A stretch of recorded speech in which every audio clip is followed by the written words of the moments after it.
Welcome to Dining with Dan and Becky at the Glen Ferris Inn.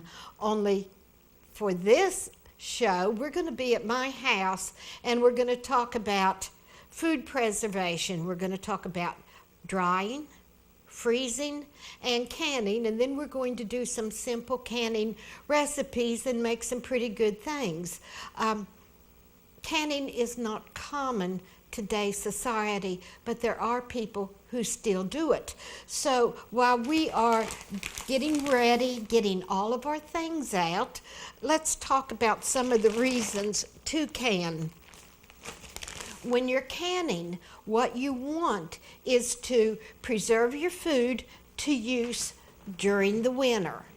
Everyone likes fresh food during the winter time, and absolutely, we are no exception to that. During the summer, if you're lucky enough to have a garden, you have got fresh vegetables coming out of your ears. My sister, Barbara, just canned 54 quarts of green beans and 27 pint jars of different types of jams and jellies and preserves. And I generally do nothing but pickles and sauces and tomato sauce and jams and jellies, and I think I have some pretty good recipes that I will share with you. Let me get a few more things and then we will start to work.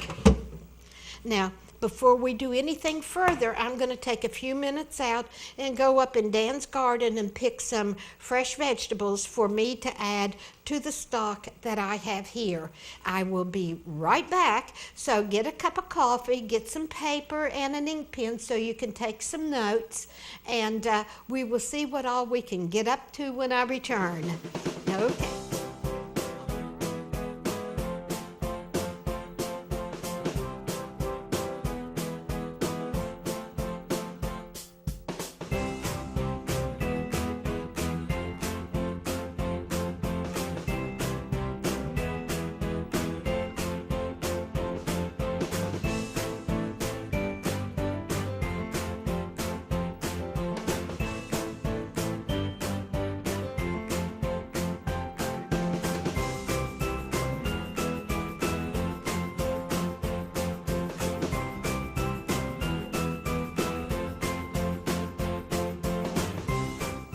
Now we are back. We have picked a few more squash, some cucumbers, a whole bunch of tomatoes, and I went through his garden and got a section of onions. Did you know that if you overplanted your green onions and you left them in the garden, after a while the green part, which is so nice to use in a garnish, is absolutely not usable because it gets so tough and dried out.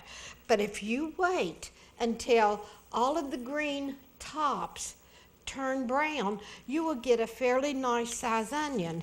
And I also got some green tomatoes for us to freeze. So, all right, let me get rid of my basket, finish putting my apron on and wash my hands, and we will start with the first segment of our show. Now, there are 3 ways that I know of to preserve food. You can dry it either with a dehydrator or with the same methods that your grandmother used. You can freeze it or you can can it. So the first thing we're going to do is talk about drying. So let's get all of these out of the way. And here are my onions that I just picked from Dan's garden. Now the first thing I'm going to do is trim off all the dead parts. And I keep a pair of scissors in my kitchen drawer to help with this. Now in olden days, they would take these and tie them up and let them dry. And then once they were dry, they would store them in their cellar. Boy, are these strong.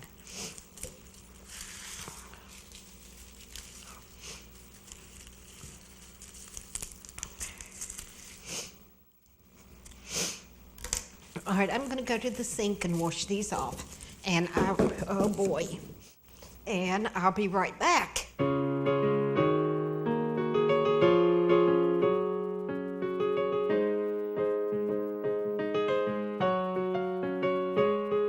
Okay, now I have washed off my tomatoes. I've washed off my onions as well as I can. So the next step is to prepare them for storage. If you want to keep these over the winter and use them, because I'm just telling you, you do not get onions with a taste and a smell anywhere unless you grow them. Now what you want is a rack, okay, that is standing up off of your counter. And all you're going to do is lay your onions on it. You're going to turn them every day for about a week, and then they'll be ready to store. Now, when you store them, make sure you put them in a net bag of some sort. You still want air to circulate around them, and you want to hang that bag up. Now, in olden days, my Grandma Pisanity and my Mama Phillips would can and dry everything. And what Mama Phillips would do, she would take these and tie them together with twine and then make a loop on the end and hang them on the nail in her cellar. And she had a cellar, people, that you literally would not believe. She had these gigantic bins filled full of potatoes and sweet potatoes, and then she would have strung ropes after rope after rope of onions and garlic to some extent. Now I am just going to put this back on the counter, and I'm going to show you how to do one other dried treat, very common to our grandparents in West Virginia. I'll be right back.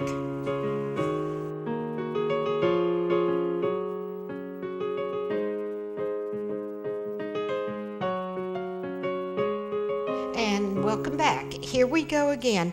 The first dried food that I ever had that was specifically a West Virginia treat were leather breeches. Now, I do not know how many of you have had them at your grandparents' house or your mother's house, but Danny's mother used to fix them all the time.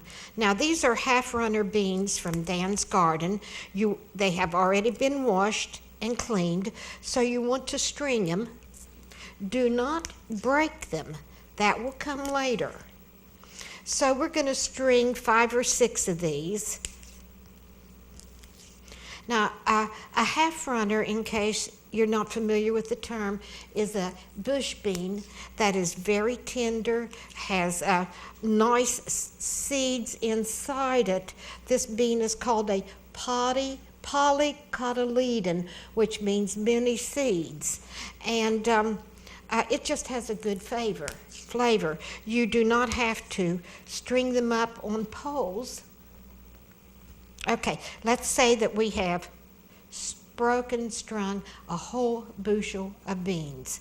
So what you do now is take a needle and run it up through the center, seam to seam, and you are going to put your green beans on it.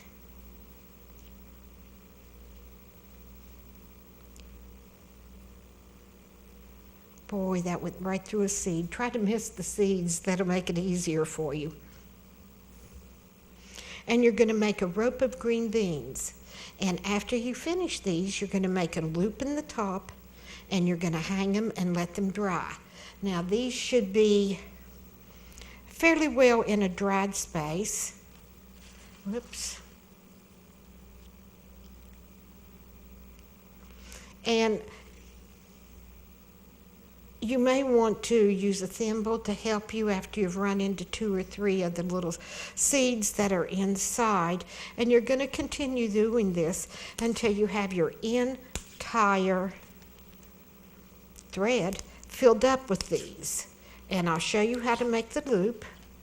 Let me get these on so we'll have just a little bit more to work with.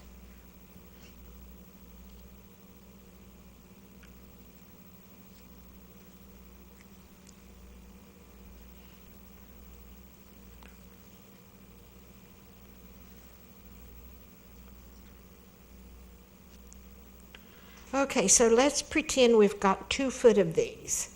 And then at the very top, all you're going to do is tie a knot and then another one.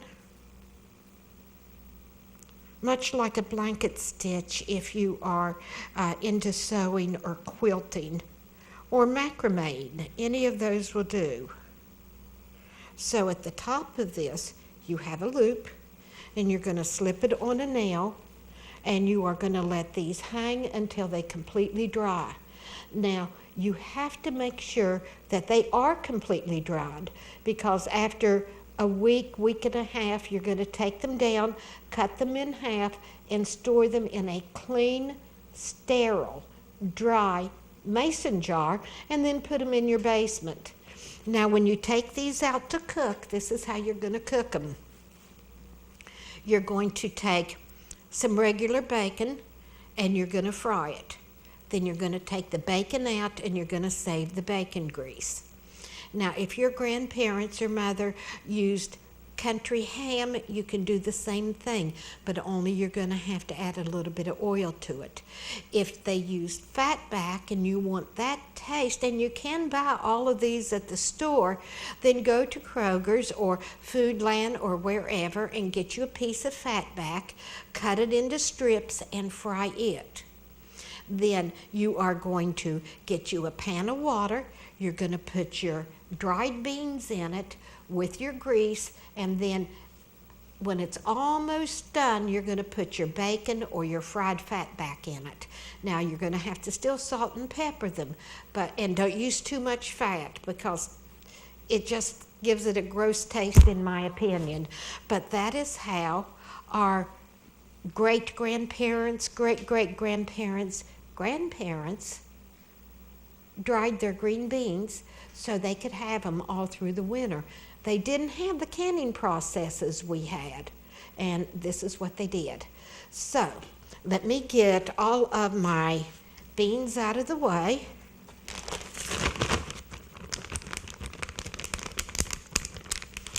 And we'll clean up our area, and we are going to talk about freezing. I will be right back.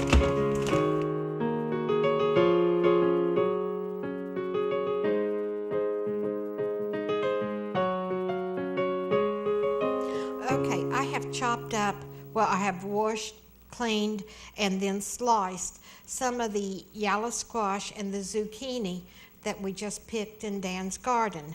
Now, zucchini is a squash, and people look at me when I say, well, would you like some squashes for dinner? And they think I'm talking about butternut squash or spaghetti squash or the crooked neck squash. But zucchini is a squash, and we enjoy it. Now, what we're going to do, we're going to freeze this. I do not know if zucchini and the yellow squash would survive the canning process with all the heat that's applied to it to make it safe. So freezing is my option. Now, whenever you're working with foods, always keep a big pot of boiling water on the back of your stove, because you're going to use it for blanching, which is what we're doing now, and for sterilizing your jars. So I have rolling water that is boiling, and I am going to put my zucchini in it. Watch out, do not let it burn you. And the yellow squash in it. 15 years ago, there was no yellow squash of the type that we have now. What they had was the yellow squash, and then it'd come up into a wee little neck, and then it would bend over. And that's why they called it crooked neck squash. But this is probably a hybrid between the zucchini and the crooked neck. If you see this one, it is still trying to lean over and become a crooked neck. Now, we have got your squash in. You want it to return to boil, and you're only going to boil it 1 minute. What we are trying to do when we blanch it is the correct word is to stop all enzyme action. If you take your squash, your corn, your green beans, and you freeze them without blanching, the enzymes continue to work in it, and when you go pulling them out 6 months later, they're going to be blackish, and they're not going to be any good. So therefore, always blanch. Now, you can freeze your squashes, you can freeze green beans, you can freeze corn, and you can freeze mushrooms, you can freeze your onions and peppers, but with those, don't cook them too long. It has to return to boil for 1 minute only, and then you're going to take them out and you're going to put them in an ice water bath. So let me get that ready, and I will be ready to take those out.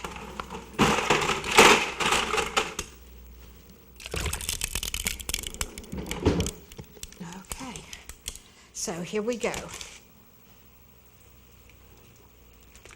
Whew, that is hot.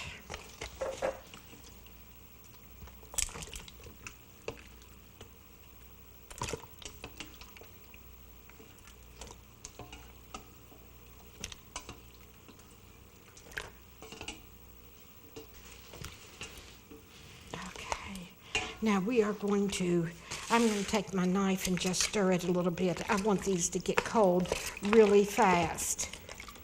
Now, cutting board out of the way. You need a cookie sheet.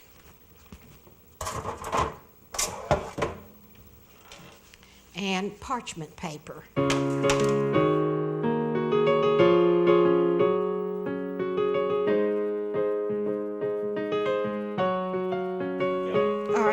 We have a cookie sheet, we have parchment paper, we have our zucchini and our squash that has been cooled, so we are going to take it out, and if you want you can dry it off in paper towels, but it is not touching each other, so they're not going to freeze to each other even if they are a little wet.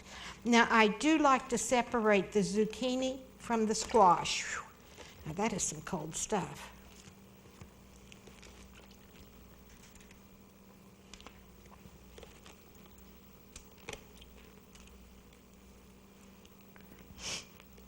My grandkids were here during the summer, and I made so many squash and zucchini dishes that they've become almost experts at eating it, and they don't even blink an eye now whenever I say, well, they're not here now, but do you want squash or do you want zucchini? And Rachel loved the stuffed zucchini, and I would only fix a half of a zucchini for each person, and I'd dig out the insides after I blanched it, chop it up, and add egg and cracker and butter, and almost make a dressing. I'd pack it back in it, and then I would put a half a piece, a strip of American cheese on it, or Swiss cheese, or white American cheese, and I'd bake it.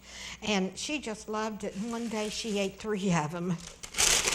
Now that is really complimenting your cooking skills. Now, after I have finished one layer, I put another sheet of parchment paper, depending on how many squashes I have, and then I put another layer on top of it. Let me show you what I did a few days ago. I'll be right back. I just have to get in my freezer. Now, this is my zucchini that I froze in one day. I have got pile after pile of it.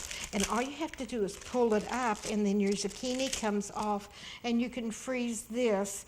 It's just like they've been flash frozen in a Ziploc baggie, and if you decide you're here for lunch by yourself that you want some zucchini, all you have to do is get 6 or 7 or 8 or 10, whatever, pieces of zucchini out of the bag, and it will not be stuck together. And I try to flash freeze everything I freeze by doing it on layers of parchment paper and freezing it individually. So let me get this back in the freezer, and then we're going to look at our green tomatoes.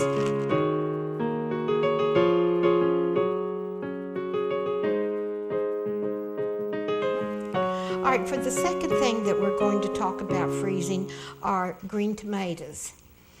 Now, Dan and I have a sort of a little argument, not a big one, going, because he doesn't think you can freeze them. But I have seen them on list of things that you can order from the different distributors, frozen green tomatoes. And if they can freeze them, we should be able to freeze them. So I checked with my mom, and she said, now, the tomatoes are absolutely too wet. They have too much water in it, and that's going to freeze into ice, and then when you defrost it, the tissue's going to be ruined.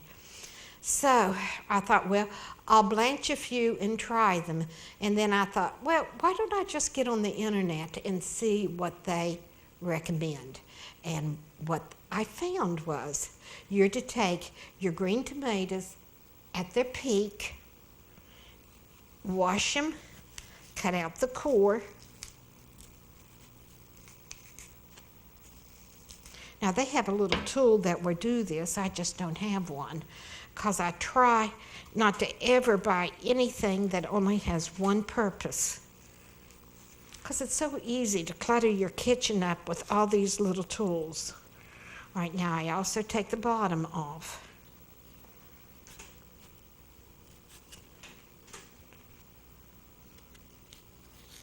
Now, Dan likes his green tomatoes about 1/4 to 3/8 inch thick. So I'm going to slice all the way through. And the internet said once you slice them, you do not have to blanch them because they're not ripe enough for the enzymes to have an active role in their growth and maturity and their ripening. But what you have to do is to dry each one off. So let's get one more slice.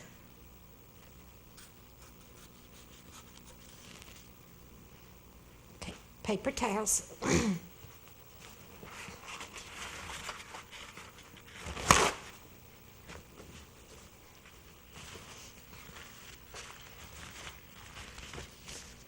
And as I dry it off, I'm going to put it on my tray.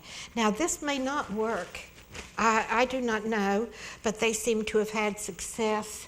And if it does work, you know, Dan's going to have something that he truly enjoys throughout the winter at absolutely zero expense.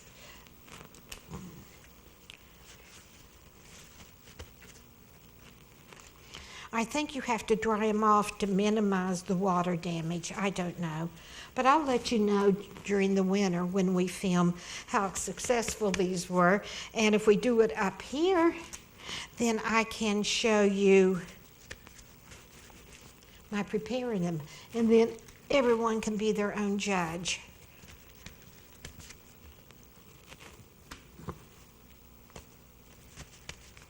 Okay, and there we are. 2 green tomatoes sliced and ready to freeze. So I'm going to go put these in the freezer. I freeze them for 2 days before I bag them up. And I do not use sandwich bags or regular Ziploc bags. You need to use freezer bags because they're a little thicker and add an extra layer of protection to keep them from freezer burning. So I will be right back.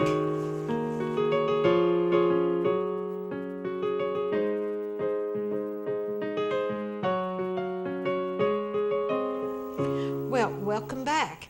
Before we start the next portion of our show, I just want to let you guys know that the FDA, Ball Mason Jar Company, Mira Pressure Cooker Company has got websites with all the information you need on canning and processing your food. You can do a search for drying food. You can buy a dehydrator online or in a sports store and use that. My grandmother didn't have a dehydrator. What she had were nails in an outside storage building, and that's how she dried her foods. As for freezing, freezers really didn't come along until the last, I don't know, 20, 30 years. So really it's a relatively new art. The FDA probably, and I do not know for sure, has chart on its website on freezing food telling you how long you have to blanch it for it to be safe. Now remember, preserving food for your family for use during the winter not only cuts costs, but you know exactly what's in it. You know there are no preservatives, you know there are no artificial colors in it, no chemicals in it to make it more acidic, unless you consider vinegar a chemical.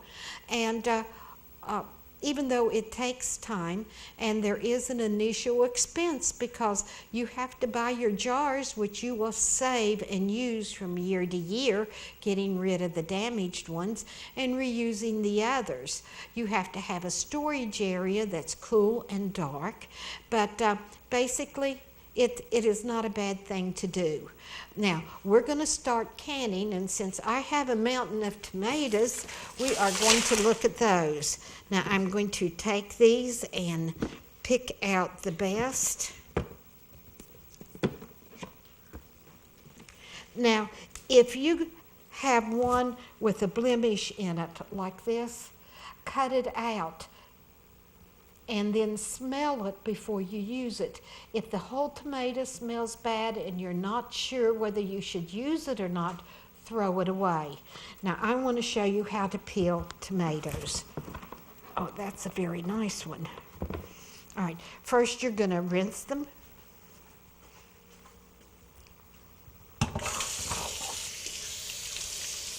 Now I prefer plastic. I do nothing in metal except cook, and I do not even know why I am that particular.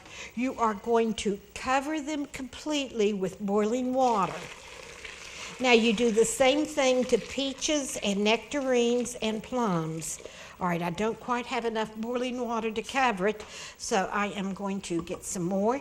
Remember, you want a pot on your stove full of boiling water at all times because you're going to be using it. And you do not want to slow down and have to take care of that little problem. So, let me fill up the pot. These have to sit for 2 to 3 minutes in the boiling water. Then we're going to rinse it off in cold water so you can touch it. And I'll show you how easy it is to peel.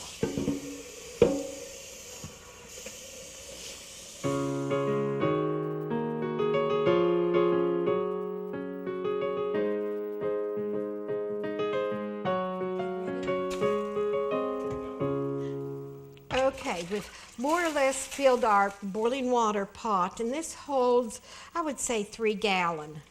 So, our tomatoes may be ready. If you look at these, they are beginning to split, and that is what you want. You want the skin to cook, but the tomato itself not to cook. So let me drain this and put cold water on it so you can stand to touch it.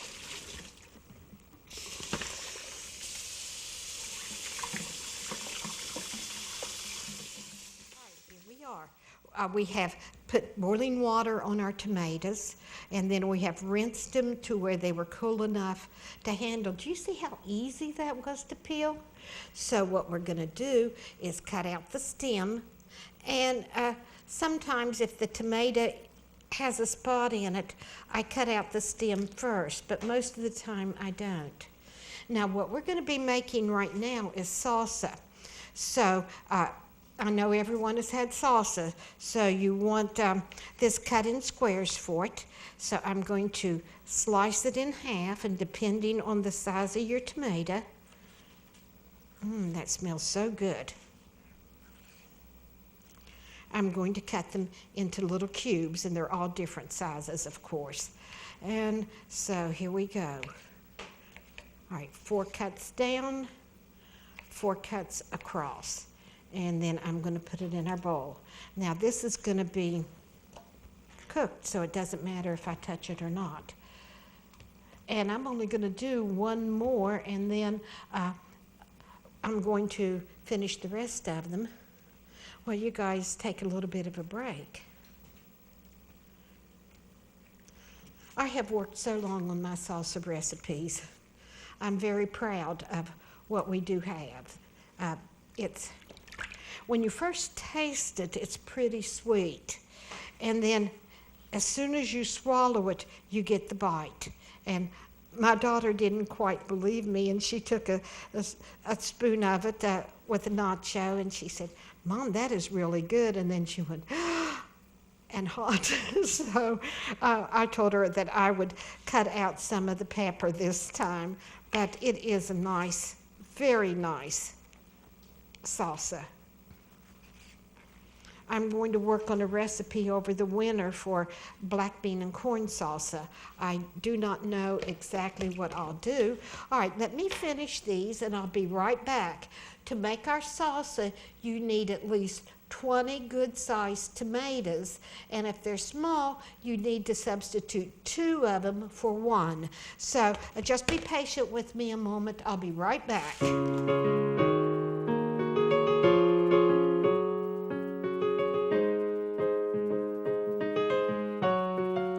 Okay, welcome back. I can guarantee you it took less time for you than it took for me. Look at all of these tomatoes that I have dumped boiling water on, peeled, and then cut. Now that is a bunch of tomatoes. Now I have several recipes for canning in this book. This is the new cookbook that I promised you that we would be getting. That is my Grandma Pisanity, and that is my Mamaw Phillips. Mamaw Phillips had 8 kids, and she was a farmer's wife, and she knew very much so what work was. Grandma Pisanity lived in town, and she had 7 children, and she also worked. She had the most beautiful ferns that I've ever seen in my life, and she had a basement full of canned food that was just unbelievable. So this recipe for salsa is not in here, but everything else that I am making today is. And when I finished making up the recipe, which I just did last week, I wrote it on the bottom so I wouldn't lose it. So now this is what we got in it. I have 20 tomatoes that have been peeled and cubed, okay? So I am going to add 1 red pepper, and you can put these in Ziploc baggies. They're approved by the FDA for food. I have got 2 green peppers. It also cuts down on your mess enormously. I have got 1 yellow pepper. I'd like to say so that it'll give you extra color, and I thought that it would, but it sort of all blends into the red. I have 3 Hungarian wax peppers, or I guess everyone calls them banana peppers. I have 1 red onion. All of these are finely chopped. You can pulse them on an electric food processor, or you can pull it 7 or 8 times with that handheld food processor that I have. Then I have got 1 yellow onion.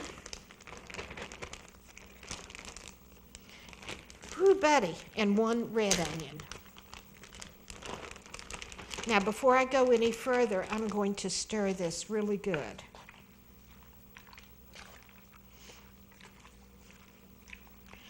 I do not can in a large stock pot, because by the time you get your hand down there to stir it or dip it out, you're liable to get steam burns.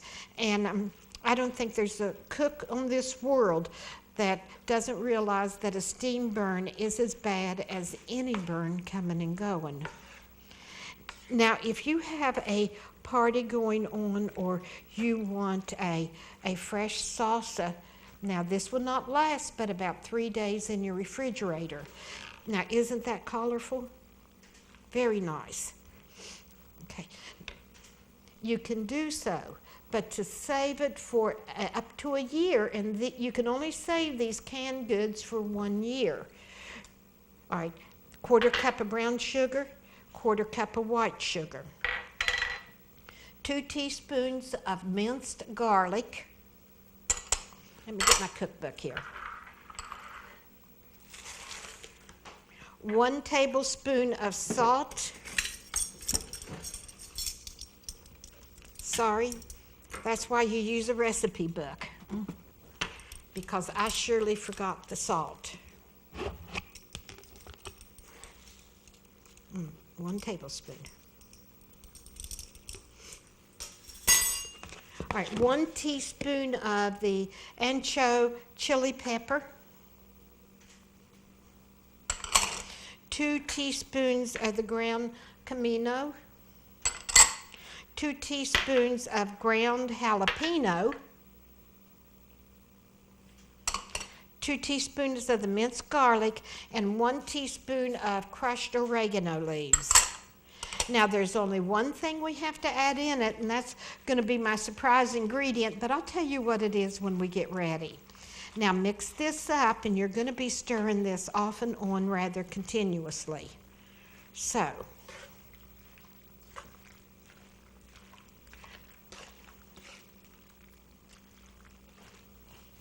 let me turn on both burners on high.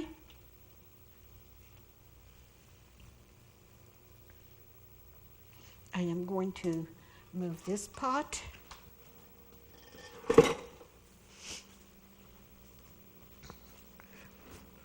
Again, we're going to put this on. All right, now let me repeat the ingredients. 20 tomatoes, peeled and chunked. 1 red onion, 1 yellow onion, 1 white onion. And I more or less cut them in very small pieces. 2 green peppers, 1 red pepper, 1 yellow pepper. 3 banana peppers or Hungarian wax peppers. 1 cup of apple cider vinegar. That's what I forgot. So let me get that out.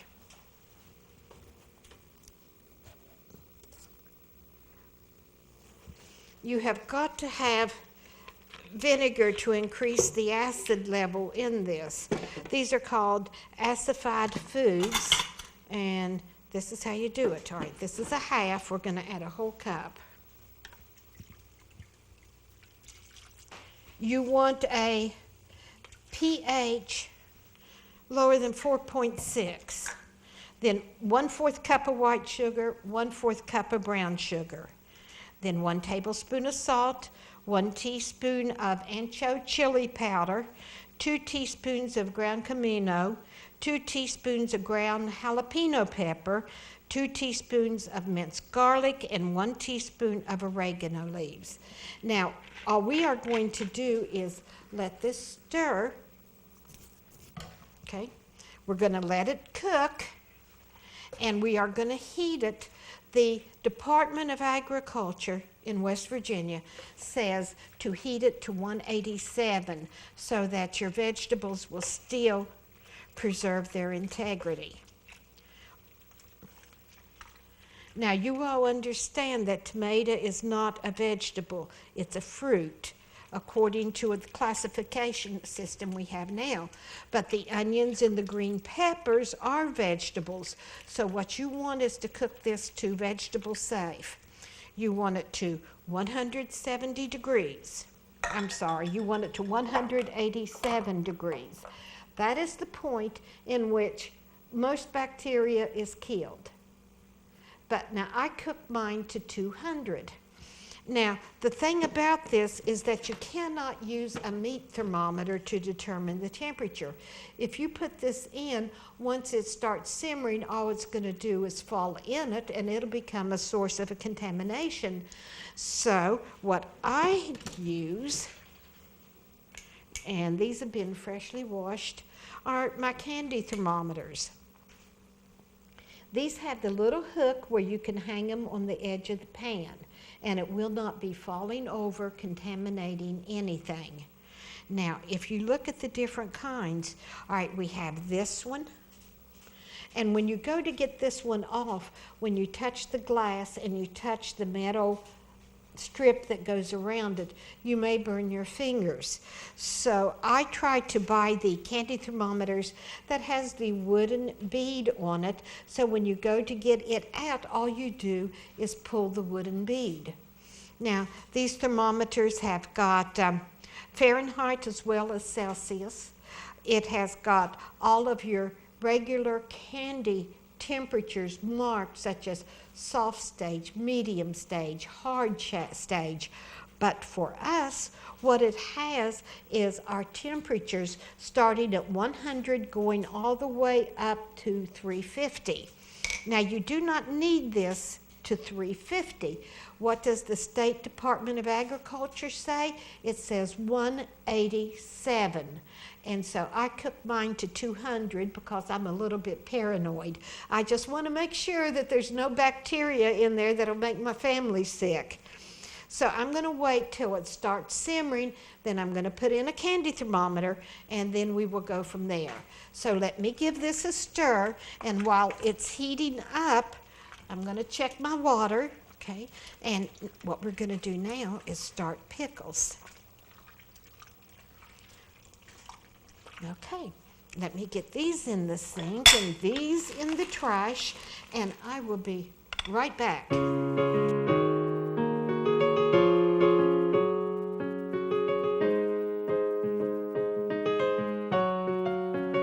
Okay, welcome back. All right, we have got our salsa on cooking. Remember, we have to heat it up to 187, and I'm going to heat it up to 200. 187 is the temperature that the Department of Agriculture states will kill the common bacteria that rots your food or spoils your food. But I like to do it just a little bit more. So all we have to do is stir it occasionally. So we're going to go ahead and start pickles. Now, with your pickles, you can buy the little pickle seasoning packets from McCormick, and they do just fine. I know that our local Kroger's has a bread and butter seasoning packet and a ginger pickle seasoning packet, as well as a dill pickle. All right, now you can also buy mixed pickling spices. I did not ever see sweet pickles at Kroger's, so I'm making sweet pickles today. Mrs. Fields also has a nice pickle mix already assorted. So here we are, mixed pickling spices. And let me find this. If you're not want to mess with that, then go ahead and buy the individual spices. All it is cinnamon, mace, turmeric, and cloves. And this one has got vinegar, canning salt, turmeric, and dill. And this one just has pickling spices. The ginger pickles, for its spices, it has sugar, alum, ginger, and mustard seed. So I'm going to do Mama's canned sweet pickles because they're very good. So what I have here is, let me get this stirred. It's beginning to boil, so you know what that means, but our hot water isn't boiling. Now you have to keep this stirred pretty much continually for the simple fact that just because when it's over 2 burners like this, just because it's boiling in one spot and it's 187 or 212 doesn't mean it's boiling in another. So give me a minute here. All right, our pickles. The first bunch of pickles that I made, they were a little bit limp, and so I do just what I always do when I have a question about cooking. I call Granny, my mother, Natalie Phillips, and she said, "Did you soak them in salt overnight?" And I said, "Well, no, Granny, the recipe didn't say to." And she says, "That's why you don't trust other people's recipes." So this has been soaking overnight in a mild saltwater solution. And as she said to me, you soak it just until you can taste the salt. Don't make it so salty. So what I'm going to do is drain this, and then I'm going to rinse it. And then, oh, let me find that collar. When my son and his wife Lori got married, she got 17 colanders. And I've often thought, there have been times when I could use 17 colanders. So let me put this in the sink and drain it, and then I'm going to wash the salt off of it, and then we will go from there.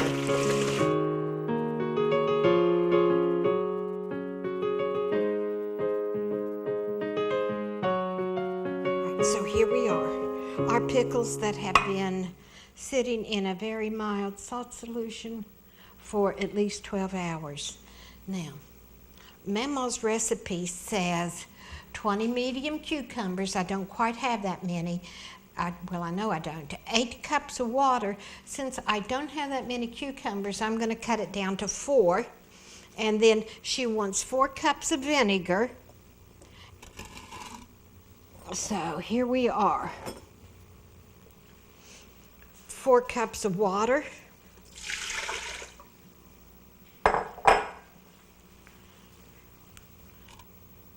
4 cups of vinegar,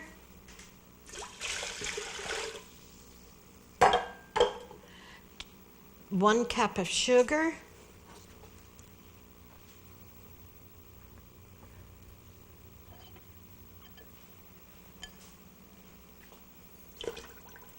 and 1 tablespoon of salt,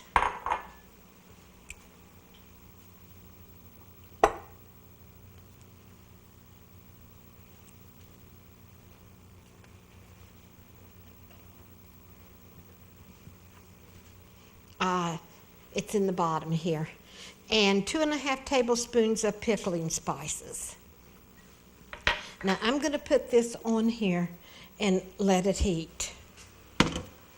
Now, there are 2 things you can do here. You can do what is known as a cold pack, where you take your cucumbers as they are, you pack them in those jars, and then you add your boiling pickle juice to them. Or you can do what is known as a hot pack, where you take your cucumbers and you cook them until they reach 187, then pack them in the jars. I think that what we're going to do is a cold pack. We have all the ingredients for this recipe heating on the stove. We're going to pack these. Then we're going to dump that on it, and then at that point we have 2 options. I have a deep canning kettle. We are going to put our jars in here. We're going to cover it with boiling water. That's why you always keep a pot of boiling water on your stove. And then you're going to process it for 10 to 15 minutes. Then you will take it out, make sure the lid is tight, and you have canned. If you're going to hot pack them, where you partially cook your cucumbers first in the pickle juice, you only want to process these 10 minutes. Regardless of how you go about it, you have got to have them underwater. You need 1 to 2 inches of water above the tops of the lids, and you've got to cook it. Now this serves 2 purposes. In a cold pack, it cooks your vegetables. It forces the air out at the top of the jar when it gets hot, creating a vacuum, so when they cool down, your lid will seal. Okay, so we're going to do a cold pack. So let's get some of our jars. Our cucumbers are ready. Let me get rid of our spices. And give this a stir. And we're almost ready for the thermometer. And let's give this a stir. Now on your wooden spoons, let's get one a little longer. If you are using a wooden spoon, as soon as you finish with it, you put it in a glass or a cup of water with a mild disinfectant in it. Wood is very porous, and all of the juices that you have in whatever dish you're stirring it with is going to be soaked up in the molecules and the fibers of the wood, and it will eventually mold. And after 2 or 3 uses, you really need to throw them away and get you new spoons. A restaurant, if they use wooden spoons, they are single use and you throw them away after you've used them. So, let's get this stirring.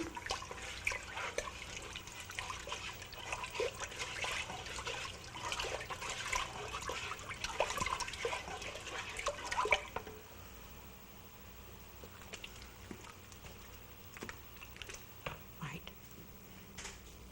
Let's get our jars.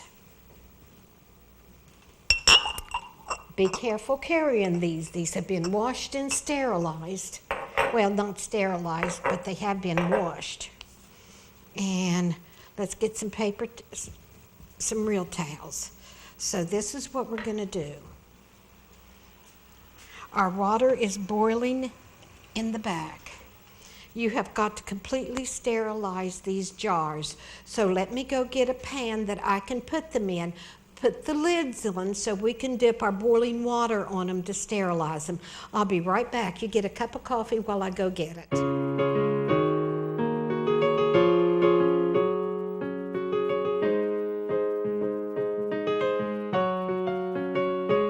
Whenever you're canning something, remember, bacteria is what makes the food spoil. That's why you have to heat this to 187 degrees. That's the temperature at which most bacteria is killed. So in order to make sure, now these jars have all been washed in hot water, but they haven't been sterilized. Now what you want to do is take your finger and feel the rim around the top. You cannot have any chips in this. It has to be a smooth surface. If there's a chip, your jar will not seal and your food will go bad. So I have got my pot of boiling water in the back. So I'm going to get a ladle and I am going to dump it in each one. And this has to be boiling. Make sure you get that rim. Oops.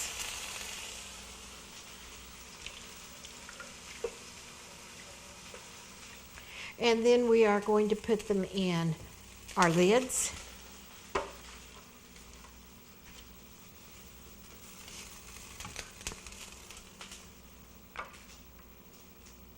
All right, now with your lids, that serves twofold purpose. And I'm just going to put this down in our pan. All right, now you have got 2 different types of lids. You have got the standard lid that is a 2-piece lid. All right, this is your top. You put it on. It has got a rubber gasket, a thin one, that once a seal is made, it maintains that seal, and then you have got a ring that holds it in place. All right, you're going to empty your jars and empty your lids. So the next thing you're going to do is, I call it a jar filler. I do not know the correct name of it, but what it is a funnel, so it's probably a jar funnel, and you put it inside your jar. And then we're going to do a cold pack. So we are going to add our pickles to this jar.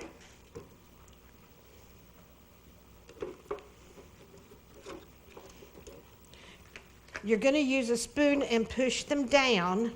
I prefer mine to be hot packed because they're easier to fill the jar with. But my mama said, no, you want to cold pack them now. You ruined your first bunch, so let's do the second one right. So let's get a spoon. We're going to push it down. And I do not care for this because it leaves too much space in it. Find some more small. Now this recipe is supposed to make 8 pints. I do not know. So now we are going to stir this up and use our ladle.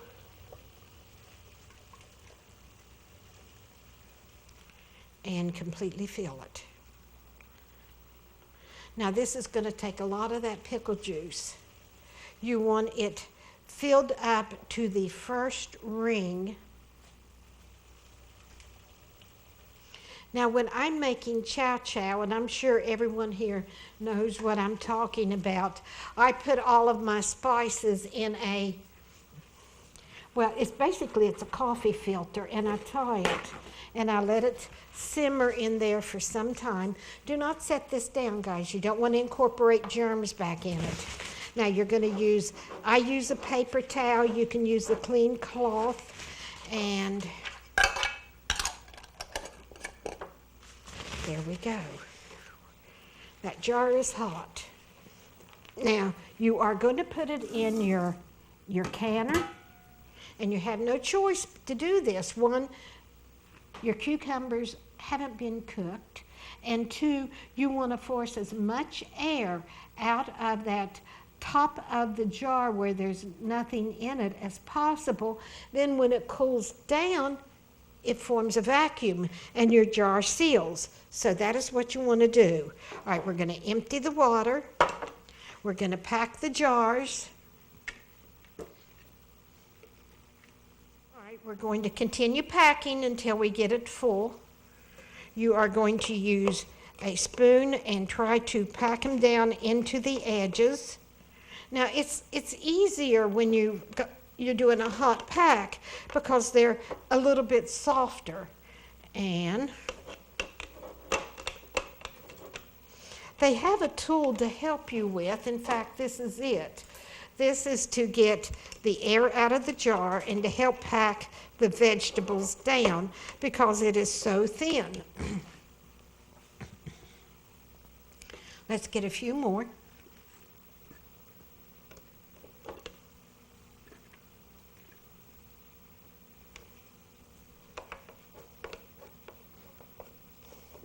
And I think we can get one more in there. Nah, let's get 2. All right, so we're going to put that down. We're going to fill it with our pickle juice, as I call it. And I'm going to mess up my rim, aren't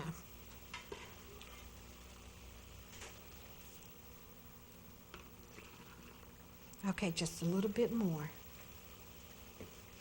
Now what you want to do is fill this up to the bottom of the rim of your jar. Now let me show you what I mean. All right, let's get a fresh paper towel because the other one's damp, and you do not want to touch a hot jar with anything that's cold and wet. But yet this is boiling, so here we are. Do you see the rings on the jar? Ouch. Yes. All right, right here. These are the rings that the lid fits on. You want to fill it up to this first ring, and that still leaves 3/4 or an inch of space, depending on what jar you have, that holds air that you can force out to create a vacuum. If you do not have a vacuum, you will not have a seal, and the food in it will be destroyed. So let's get this sealed, not sealed, but packed tight. And we're going to put it in our jar in the canner. All right, so here we are. Okay. Let's fill it. I think my next job, I'm going to do a hot pack. Let's find Now this is supposed to get the air out of your jar. It's supposed to help you pack them a little bit tighter. There, that's working really well. So I'm eager to see how these turn out.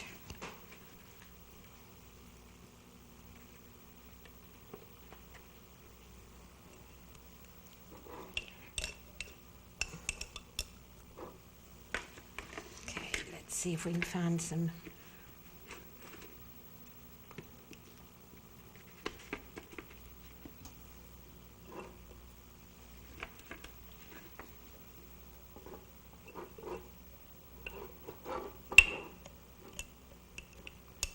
Well, this little gizmo certainly helps you pack your cucumbers down.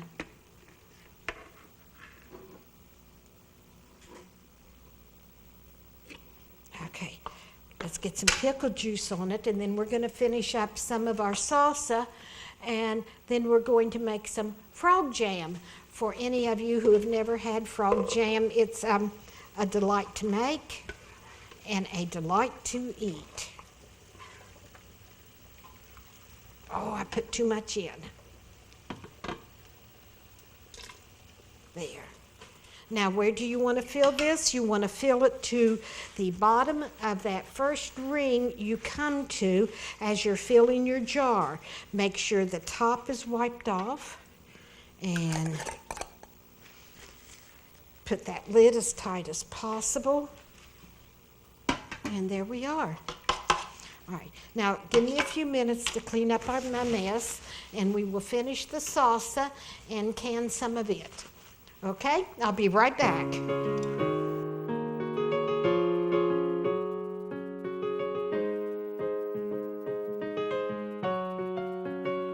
All right, welcome back.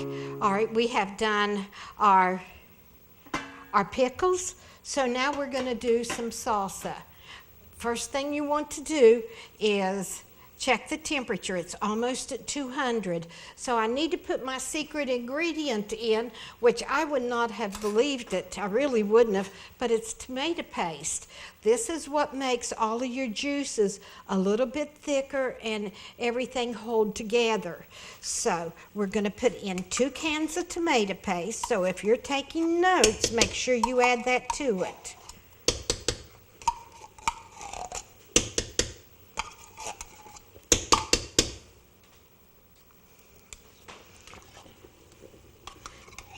And we've got about 5 degrees before it's ready to come off. But before we can take it off, we have to get that tomato paste stirred in uniformly. So let me get rid of this. The last time I canned the salsa, I got it messed up. I got my spices confused. I put too much of one pepper and not enough of the other. I had a long day, and so I was tired to start with, but I had so many tomatoes, I just knew I had to get them canned. And I knew I had to add a 1/4 cup of the white as well as the brown sugar. Well, I went over to my dishwasher because I just made it the day before and pulled out my measuring spoons, and there was no 1/4 cup. And I thought, oh no, but that was so good.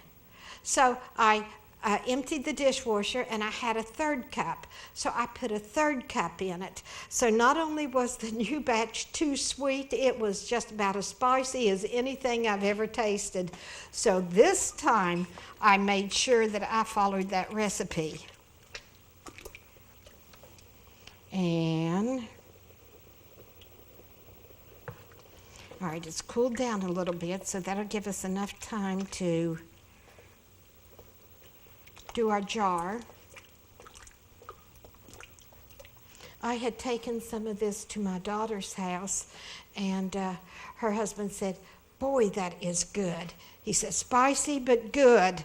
And so Andrea gave him some, and he took it and mixed it with the baked beans. So I bet he had some very spicy baked beans. Let me rinse this and do the jars. Now the water is boiling, so what temperature is it? 212. Now the vegetables are boiling, but it's not even at 200 yet. I've got about 4 degrees more to go, but they'll be there soon.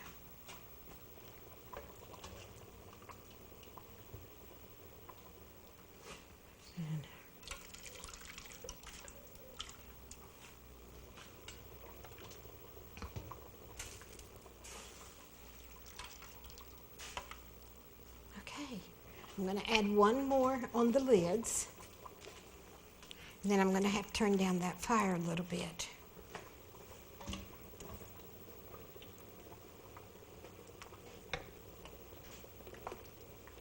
So here we are, ready to can. Let me check. Yep, 200, so we're good. Now keep your fire on low, guys. First thing you're going to do is swirl your boiling water around in your jar. All right, so here we go.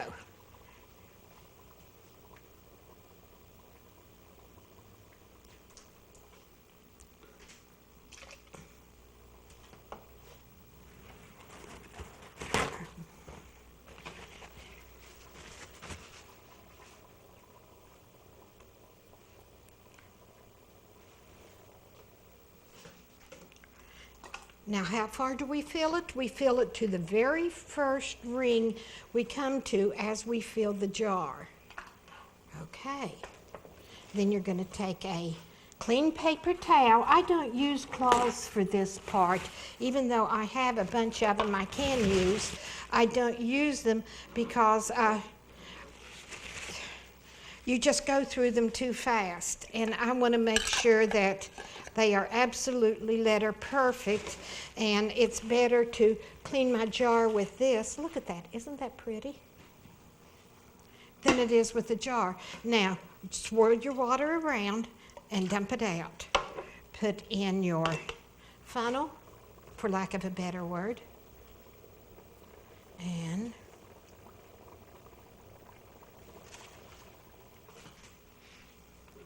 don't want to mess up my floors.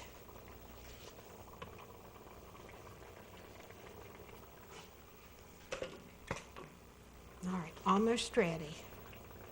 Then the last thing we're going to do is some frog jam, which doesn't take long at all, and then we will be finished. Make sure you have nothing on that jar lid, the top of it, of your jar, because if you do, it will not seal. Okay, swirl around your hot water. Empty the water in your lid, funnel in, and here we go.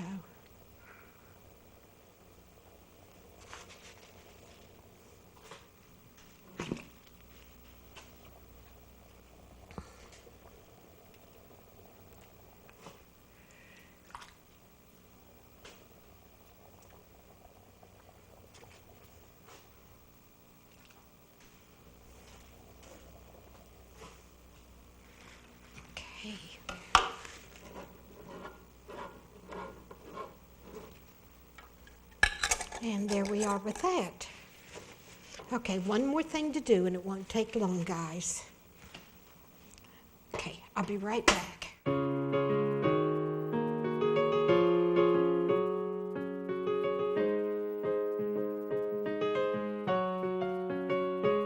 All right, we're going to prepare frog jam. My mama came up with a lot of unusual type sounding jams for us to make, where whatever the name is, we have an ingredient that has that letter in it. So for F in frog, we have figs that I ran through a food processor. So you have 4 cups of figs that have been really mashed bad. Then you have FR. So the R is raspberries, 2 cups of raspberries. Now, when we are making up jam recipes, we have our dominant fruit, and then we cut that in half to make the next fruit. And then we cut that one in half to make our third if we have fruit, the third fruit. So we've got 4 cups of figs, we've got 2 cups of raspberries, your liquids, 2 cups of orange juice, your spices, I have 1 teaspoon of lemon juice, I have a scant spoon of cloves, and then I have got ginger. And I'd say that cloves is more like a good pinch. I'll have to check the recipe. So we're going to stir all that up. And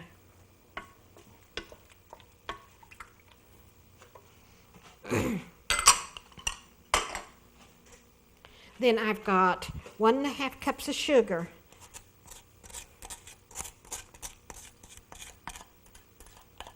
So I will stir that up, and as soon as that is dissolved, I am going to put a jelly maker in it, and what it is Certo. It is a fruit pectin, and it allows your jelly, it allows your jam to set up so that it is firm rather than liquidy like a punch. So, all right, I am going to stir this one more time. Oh, I don't know what I've done with my scissors. I need a keeper here.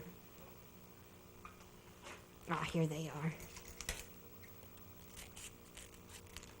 And now I am going to add the Certo. This is made by a company called Sure-Gel. And if you look at it as I pour it, all it is, it looks like clear corn syrup, but it's not. It's a thickening agent that is going to make your jelly and your jam thick. And people have called it Sure-Gel, they've called it Certo. Sure-Gel is generally powdered. The Certo is generally a solid. Let me squeeze out every bite. Now, I do not like my jellies and jams so solid that it's like a gelatin. I like mine fairly soft. All right, so let me clean up this mess and get some jelly jars.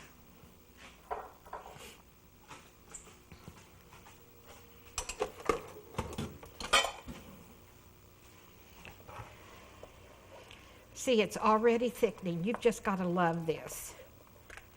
Now, there's one thing I do to this that most people do not do to a jelly or jam. I take one of those submersible food processors, and I use this to make sure that fruit is fine and that it's blended throughout the solution. Let me get my jars out of the way and plug this in. And you have to be careful with this because it will, since it's thick, it will stick. This has got to come to a rolling boil, and it is almost there.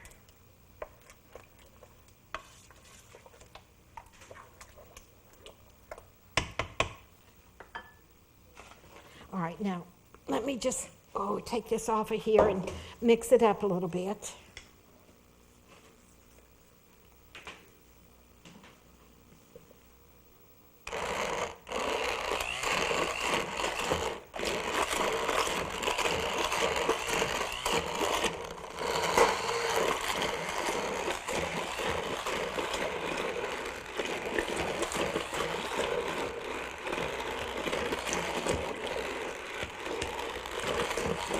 Now you do not want to puree this completely.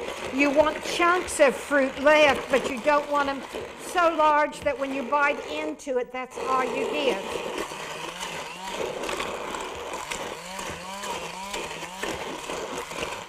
Okay.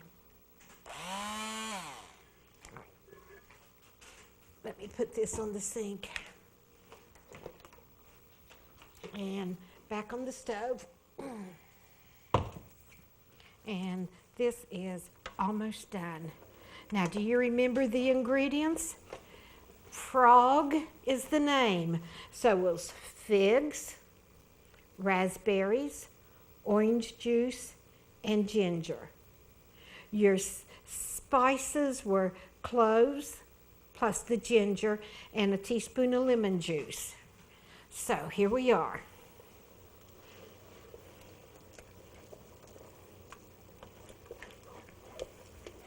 One of my favorite cookies of all times is our Fig Newtons. Now, while that's cooking, this is a good time to talk about jars. These are 8-ounce jelly jars. Each one of them holds a cup of whatever your jelly, your jam, or even if you're doing small jars of pickles to give as gifts. The most common canning jars are the pints, the quarts, which is the size of a mayonnaise jar, and a half-gallon. I have not seen mason jars for half-gallons in some time. If I had thought, I could have ordered them off of the internet. All right, now let's check this and see if it's setting up. It's doing nicely. Whew. Now you have to be careful with this because it's going to pop and it will burn you as it thickens, a lot like apple butter does or spaghetti sauce does. And speaking of spaghetti sauce, I fixed some that was just absolutely marvelous. I think it was Sunday. Okay, I do not know what I need, but I need some jar lids.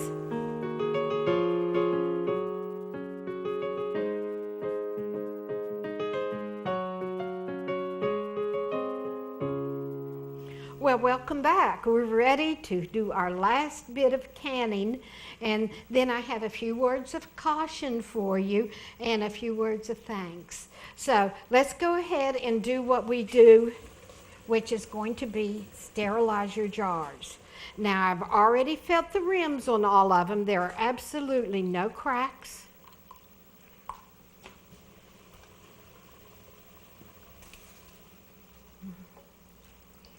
I think the next time I make frog jam, I sometimes fix apple butter in my oven.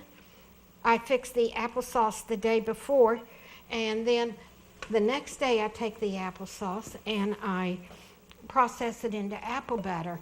And if I am really having a busy day, even down at the inn when I'm fixing apple butter for the inn, I have cooked it in the oven, I have done it on the top, I have done it in a crock pot.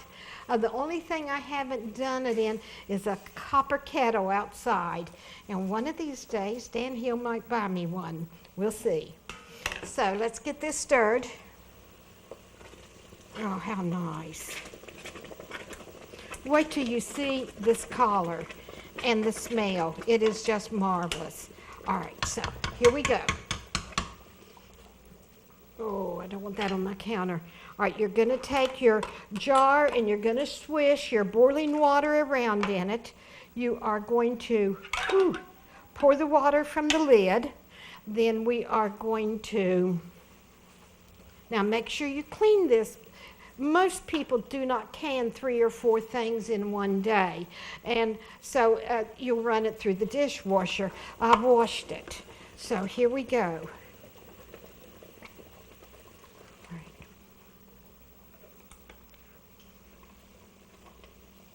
You're going to fill it up just as with everything to the very first ring.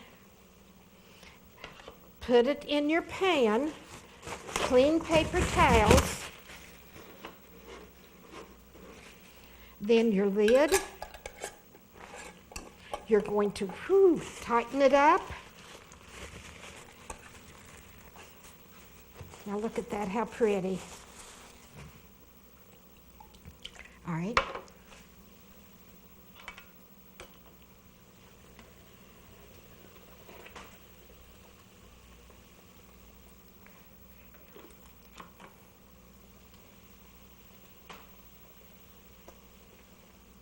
All right, now be careful with this second dipper.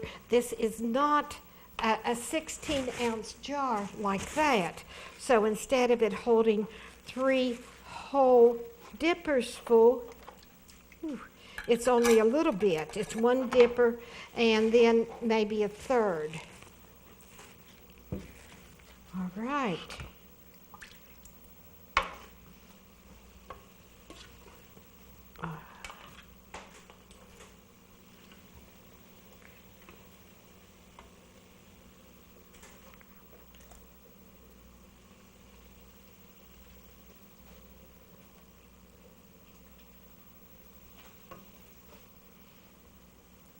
Oh, I put too much in it. You have got to leave enough headspace on that jar to where you'll have enough air that once it's forced out, that your jar will seal.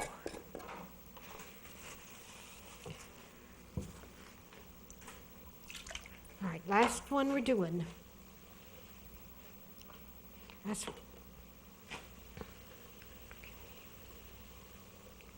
right, here's one. And a little bit. There we are, that's perfect.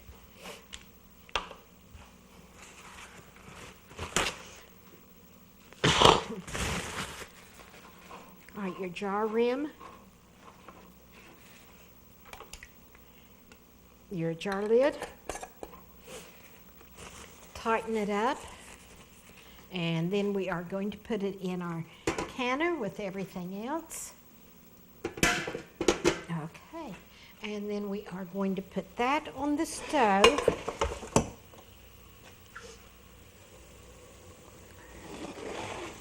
We're going to cover it with boiling water, and we're going to let it cook for 10 minutes, at which time we'll take out the salsa, we'll take out the jelly, and then we'll let it cook 5 minutes longer for the pickles. So here we go.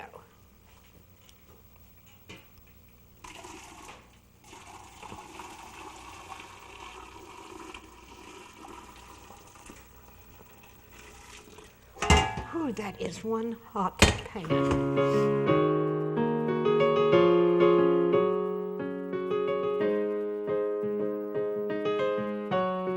Okay, now we have got our jars in our kettle.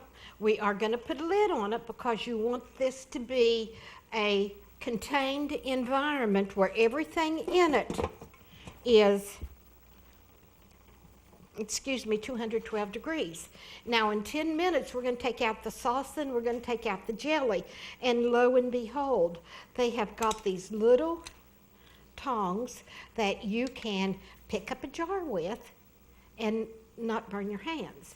Well, allegedly. Since I have war wounds and burns all over my arms, it's not a good sign, but we will still try it. This is a little magnet lid for you to put on the lid of your jar to help you get it out of the hot water bath that I had it in. So I think that we are just about through for the day until our 10 minutes, and then we're going to process those pickles for 5 more, and then we'll see what they look like. Okay, I'll be right back. You guys go get you a cup of coffee and really enjoy your evening. And if you have any questions, call me, but I'll be back in 10, okay? I'm going to get a cup of coffee.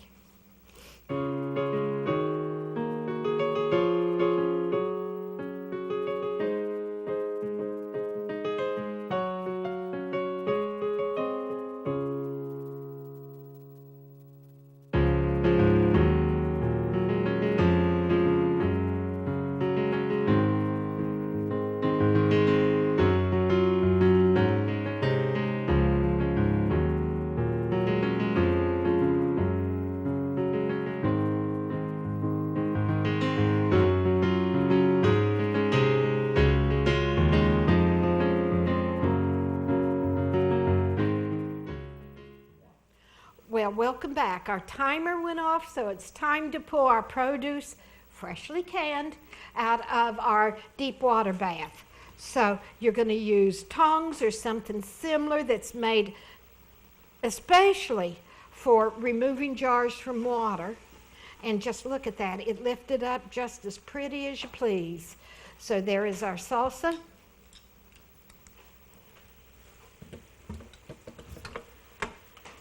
Here are our pickles, and why am I putting my hand underneath that? Wow, that would not be good.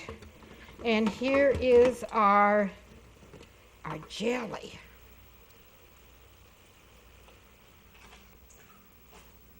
So today, we have canned sweet pickles, we have canned salsa, and we have canned frog jam. And I still have some more that I have to finish processing, but it's all ready. All I have to do is heat it up. I just didn't want you all to have to stay here for 2 more hours. Now, I need to give you a word of caution. First of all, you need to label this, because who knows, you may be in possession of enough tomatoes to where you're going to make tomato juice, you're going to can tomatoes, or you're going to make spaghetti sauce or a different type of salsa. So on the top of your jar, with an indelible marker, write salsa, and you will know exactly what it is when you go in your storage area. I would write frog jam on the top of this, because I also have another jam that uses raspberries in it, and I'll know which one this is. Now, when you go and check your foods that you have canned, and you see that the top of your lid is a little bit rounded, then it has been exposed somewhere to bacteria that has grown, and this is spoiled. Please do not serve it to anyone. Now, you can tell if you have a seal, because as it cools, that air that we forced out by heating it is going to, remember, cold air contracts, warm air spreads apart and raises. So when that cold air shrinks and contracts, then you're going to be left with a vacuum in this jar, and it's going to pull that jar lid down. So all you have to do is look across the top, and if there's a depression, you know it's sealed. If you have a 2-piece lid, you can take your finger and press it, and if it isn't sealed, you hear a little popping sound. Once it's sealed, you don't hear it. These lids are a little bit thicker, and that is why the Department of Agriculture recommends our using it. They think that it'll protect the food better. Now, these home canned foods are only good for 1 year. So if you do this summer, you write 17 on the top, or you can even make you a fancy label, or buy labels and do some artwork and make them very pretty and put it on the jar. I choose not to do that, because when I can it next year, I don't want to see any glue from the labels that's on it. So I always label mine on the top, or I write with a marker on the top. If you are if you are canning vegetables such as green beans or corn, make sure you process them in a pressure canner. I process my beans at 15 pounds of pressure for 10 minutes. I have also seen charts where it's 10 pounds of pressure for 10 minutes. So whatever canner you have, if you're buying a new one, look up the instructions for it and see how long they tell you to do it. Now, people have gotten very sick over eating home canned foods that were not prepared properly. Cleanliness, washing, pre-cooking, cooking to 187, and you have to have a candy thermometer to measure it. checking your jars, the rims of the jars for cracks or chip places, sanitizing them with boiling water, not simmering water, but boiling water, filling them, sanitizing your lids, putting them in your water bath are all things that'll keep your family safe and happy. There is nothing like preparing 2 or 3 home canned or home frozen or home dried items on a Sunday dinner. It's something to be proud of.